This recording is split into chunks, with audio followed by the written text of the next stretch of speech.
fora da agenda. E nesse bojo de possibilidades que podem acontecer, a gente tem um nome, que é o de Alexandre Padilha, o ministro Padilha.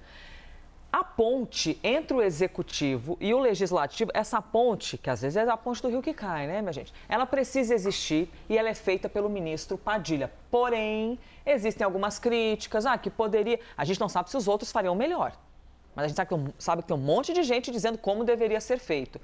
Tem gente dizendo que o negócio não tá bom e tudo mais, então quem sabe ele vai sair. E aí poderia, tipo assim, ir para a saúde, Clarissa?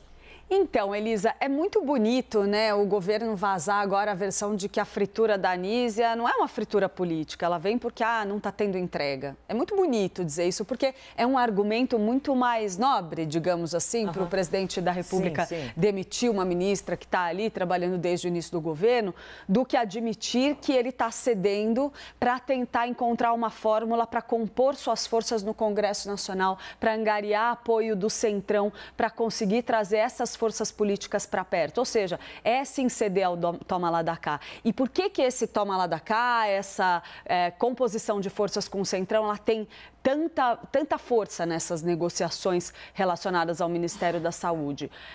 Quando a gente fala na possibilidade bastante intensa aí do ministro Alexandre Padilha assumir a pasta de Nízia Trindade, a gente está falando de um movimento que tem a ver com abrir espaço na articulação política, possivelmente para um partido do Centrão.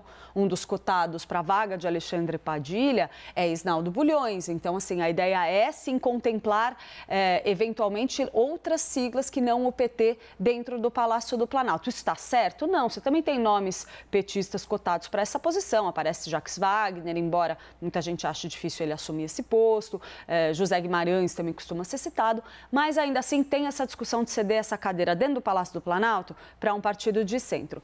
E aí, por que Alexandre Padilha surge com tanta força para a cadeira de Nízia Trindade? Porque você tem outros nomes ali, por exemplo, Arthur Quioro, que foi ministro durante o governo de Dilma Rousseff, tem o seu nome ventilado também, mas pelo menos a versão que eu escutei, Elisa, diz que está tudo muito bem posicionado para Alexandre Padilha. Vou contar um bastidor para vocês aqui que pode ser que não seja nada, mas pode ser que seja. O que me contaram é que já tem, inclusive, nomeação sendo feita dentro do Ministério da Saúde de pessoas que têm boa relação com Alexandre Padilha, que teriam o objetivo de fazer uma transição tranquila na pasta no momento em que isso acontecer. Nossa, mas aí que já é um isso assunto já estaria avançado. sendo negociado. Eu ouvi essa história.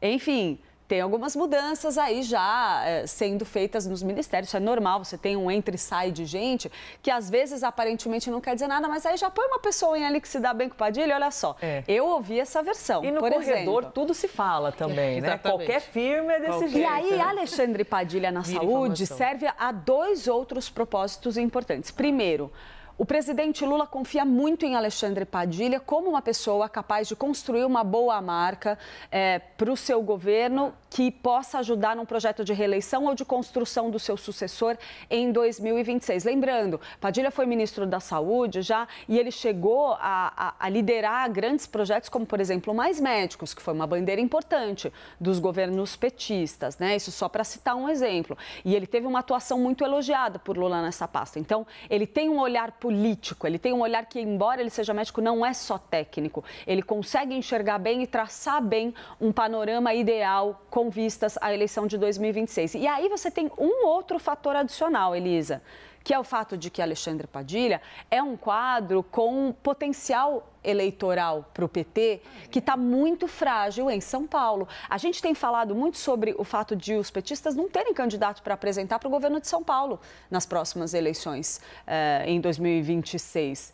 Tem uma fragilidade ali de quadros. Tem gente que queria emplacar Fernando Haddad nem abre a porta, pelo que se fala. E Padilha talvez seja uma possibilidade, ele que já disputou esse cargo. É claro que o Ministério da Saúde lhe daria uma bela vitrine até as eleições.